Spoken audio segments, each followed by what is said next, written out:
Hi hello friends, ಗೃಹಿಣಿ ಎಂಬ ನಿಮ್ಮ ಮಹಿಳಾ ಚಾನಲ್ಗೆ ಎಲ್ಲರಿಗೂ ಸ್ವಾಗತ ಸುಸ್ವಾಗತ.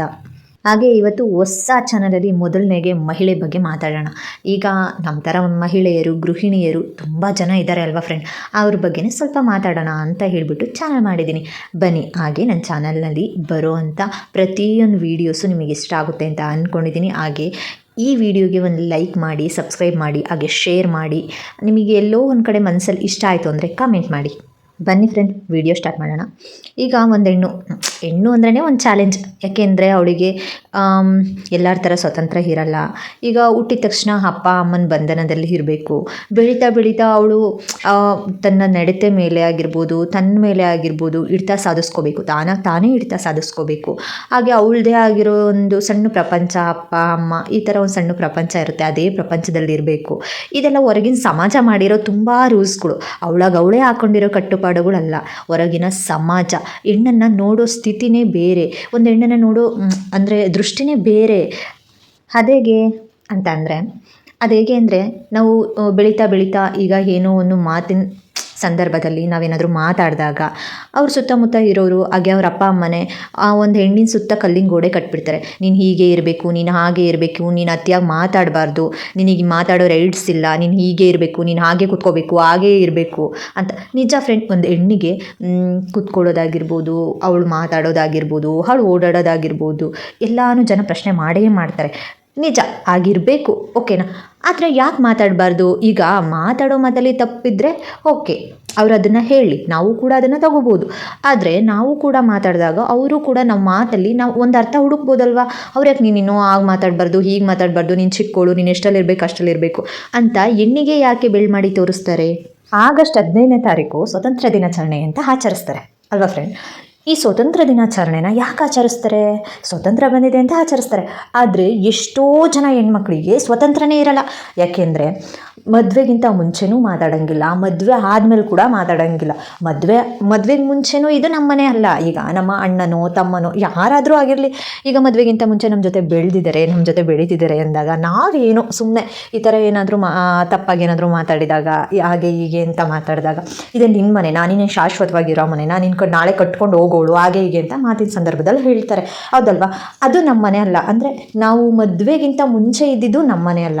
ನಾವು ಮದುವೆ ಆದಮೇಲೆ ಬಂದಾಗ ನಾವೇನಾದರೂ ಮದುವೆ ಮಾಡಿಕೊಂಡು ಗಂಡನ ಮನೆಗೆ ಬಂದಾಗ ನಾವಿಲ್ಲೂ ಏನಾದರೂ ಮಾತಾಡಿದಾಗ ನಮ್ಮ ಅತ್ತೆನೋ ಮಾವನೋ ಅವರೇ ಆಗಿರ್ಬೋದು, ಮತ್ತು ನಮಗೆ ಕೇಳ್ತಾರೆ, ಅಲ್ಲ ಇದೇ ನಿಮ್ಮ ಮನೆನಾ, ನಿನ್ನಿಷ್ಟದಂಗೆ ನೀನು ಇಟ್ಕೊಳ್ಳೋದಾದರೆ ಇದೇ ನಿಮ್ಮ ಮನೆ ಅಂದ್ಕೊಂಡಿದ್ಯಾ, ನಿನ್ನಿಷ್ಟದಂಗೆ ನೀನು ಇಟ್ಕೊಳ್ಳೋಕ್ಕೆ, ಹಾಗೆ ಹೀಗೆ ಅಂತ ಮಾತಾಡ್ತಾರಲ್ವ ಫ್ರೆಂಡ್. ಹೌದು, ನಮ್ಮ ಮನೆ ಯಾವುದು ಹಂಗಂದರೆ ರಿಯಾಲಿಟಿ ಅಂದರೆ ಹೆಣ್ಮಕ್ಳಿಗೆ ಅವ್ರ ಸ್ವಂತ ಮನೆ ಅನ್ನೋದು ಎಲ್ಲಿದೆ, ಯಾವುದು? ಅವ್ರ ಮನೆಯೂ ಅವಳ್ದಲ್ಲ, ಗಂಡನ ಮನೆಯೂ ಅವಳ್ದಲ್ಲ. ಅಂದರೆ ಹೆಣ್ಣು ಎಲ್ಲಿಗೆ ಹೋಗಬೇಕು? ಯಾವುದು ಅವಳ ಮನೆ ಅಲ್ವಾ? ನೋವಿಗೆ ಸ್ಪಂದಿಸೋರಿರಬೇಕು. ಒಂದು ಹೆಣ್ಣನ್ನ ಯಾವತ್ತೂ ಕೀಳಾಗಿ ನೋಡಬಾರ್ದು. ಒಂದು ಹೆಣ್ಣು ಏನು ಅಂದರೆ, ಒಂದು ಫ್ಯಾಮಿಲಿಯಲ್ಲಿ ಒಂದು ಹೆಣ್ಣು ಇದ್ರೇ ಅದು ಒಂದು ಫ್ಯಾಮಿಲಿ ಅನ್ನಿಸ್ಕೊಳ್ಳೋದು. ಏನು ಗೊತ್ತಾ, ಎಷ್ಟೋ ಮನೇಲಿ ಹೆಣ್ಮಕ್ಳನ್ನು ಲಕ್ಷ್ಮಿ ಥರ ಅಂತಾರೆ. ಯಾಕೆಂದರೆ ಅಯ್ಯೋ ಇವತ್ತು ನನ್ನ ಮನೇಲಿ ನನ್ನ ಮಗಳಿಲ್ಲ, ನನ್ನ ಸೊಸೆ ಇಲ್ಲ, ನನ್ನ ಮಗಳು ನನ್ನ ಸೊಸೆನೂ ಇದ್ದರೆ ನಮ್ಮ ಮನೇಲಿ ಅವಳು ಕಾಲಲ್ಲಿ ಹಾಕಿರೋ ಗೆಜ್ಜೆ ಸವಂಡಿಗೆನೇ ಒಂಥರ ಮನೆಯೆಲ್ಲ ಜಿಗಿ ಅನ್ನೋದು. ಇವಾಗ ಅವಳಿಲ್ಲ, ಮನೆ ತುಂಬ ಬೋರು ಅನಿಸುತ್ತೆ ಅನ್ನೋ ಎಷ್ಟೊಂದು ಮನೆ ಜನಗಳನ್ನ ನಾನು ನೋಡಿದ್ದೀನಿ, ಕೇಳಿದ್ದೀನಿ. ಆದರೆ ಇನ್ನೂ ಎಷ್ಟೋ ಜನ ಇರ್ತಾರೆ ಹೆಂಗೆ ಅಂದರೆ, ಹೆಣ್ಣಿಗೆ ಬೆಲೆ ಕೊಡಲ್ಲ, ಅವಳಿಗೆ ಗೌರವ ಕೊಡಲ್ಲ, ದಿನ ಯಾವಾಗಲೂ ಅವಳ ಕಣ್ಣಲ್ಲಿ ಕಣ್ಣೀರು ಹಾಕಿಸ್ತಾನೇ ಇರ್ತಾರೆ. ಅವಳಿಗೂ ಒಂದು ಮನಸ್ಸಿದೆ, ಅವಳಿಗೂ ಮನಸ್ಥಿತಿ ಇದೆ, ಅವಳಿಗೂ ಮನಸ್ಸಿಗೆ ಬೇಜಾರಾಗುತ್ತೆ, ಅವಳು ಕುತ್ಕೊಂಡು ಅಳಬೇಕು ಅನಿಸುತ್ತೆ.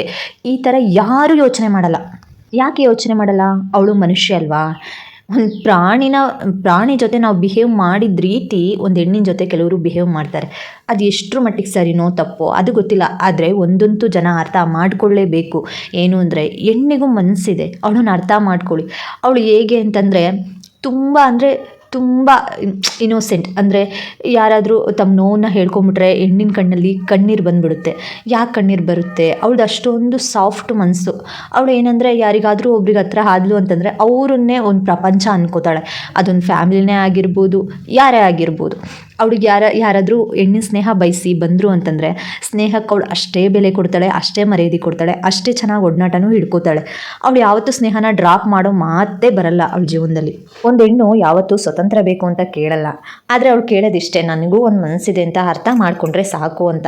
ಒಂದು ಹೆಣ್ಣು ಒಂದು ಚಿಕ್ಕ ಮಗುವಾಗಿ ಹಾಗೆ ಬೆಳೀತಾ ಬೆಳೀತಾ ಅಣ್ಣಂದ್ರಿಗೆ ತಂಗಿಯಾಗಿ ಪ್ರೀತಿ, ಅಪ್ಪ ಅಮ್ಮನ ಮಗಳಾಗಿ, ಹಾಗೆ ಮದುವೆ ಆದಮೇಲೆ ಗಂಡಂಗೆ ಹೆಂಡ್ತಿಯಾಗಿ, ಅತ್ತೆ ಮಾವಂಗೆ ಸೊಸೆ ಆಗಿ, ಆಮೇಲೆ ಅವ್ರಿಗೆ ಹುಟ್ಟೋ ಮಕ್ಕಳಿಗೆ ತಾಯಿಯಾಗಿ ಅವಳ ಜೀವನನ ಕಳೀತಾಳೆ.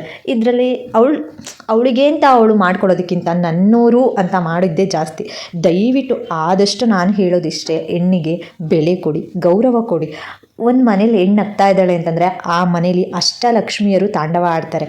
ಇದನ್ನು ಮಾತ್ರ ಮರಿಬೇಡಿ. ಇವತ್ತು ನಾನು ಹೆಣ್ಣಿನ ಬಗ್ಗೆ ತಿಳಿಸ್ಕೊಟ್ಟಿದ್ದು ನಿಮಗೆ ಇಷ್ಟ ಆಗಿದ್ರೆ ಲೈಕ್ ಮಾಡಿ, ಶೇರ್ ಮಾಡಿ, ಸಬ್ಸ್ಕ್ರೈಬ್ ಮಾಡಿ. ಹಾಗೆ ಇನ್ನಷ್ಟು ಹೆಣ್ಣಿನ ಬಗ್ಗೆ ಮಾಹಿತಿಗೋಸ್ಕರ ನನ್ನ ಚಾನಲ್ನ ಆವಾಗವಾಗ ಲೈಕ್ ಮಾಡ್ತಾಯಿರಿ, ಶೇರ್ ಮಾಡ್ತಾಯಿರಿ, ಸಬ್ಸ್ಕ್ರೈಬ್ ಮಾಡಿಕೊಂಡೆ ವಿಡಿಯೋ ನೋಡಿ, ಬೆಲ್ ಐಕನ್ನ ಕ್ಲಿಕ್ ಮಾಡಿ. ನಾನು ಯಾವಾಗೆಲ್ಲ ವಿಡಿಯೋ ಹಾಕ್ತೀನೋ ಆವಾಗೆಲ್ಲ ನಿಮಗೆ ನೋಟಿಫಿಕೇಷನ್ ಬರುತ್ತೆ. ಸಾಧ್ಯವಾದರೆ ದಯವಿಟ್ಟು ಹೆಣ್ಣಿನ ಮನಸ್ಸನ್ನು ಗೆಲ್ಲೋಕ್ಕೆ ಪ್ರಯತ್ನ ಮಾಡಿ, ಅವಳ ಮನಸ್ಸನ್ನು ಕೊಲ್ಲೋಕ್ಕಲ್ಲ. Thank you so much. ಇಷ್ಟೊತ್ತು ನನ್ನ ವೀಡಿಯೋನ ಗಮನ ಇಟ್ಟು ಕೇಳಿಸ್ಕೊಂಡು ಆಲಿಸಿರೋದಕ್ಕೆ. ಸಾಧ್ಯ ಆದರೆ ನಿಮ್ಮ ಜೀವನದಲ್ಲಿ ಇದನ್ನು ಅಳವಡಿಸ್ಕೊಳ್ಳಿ.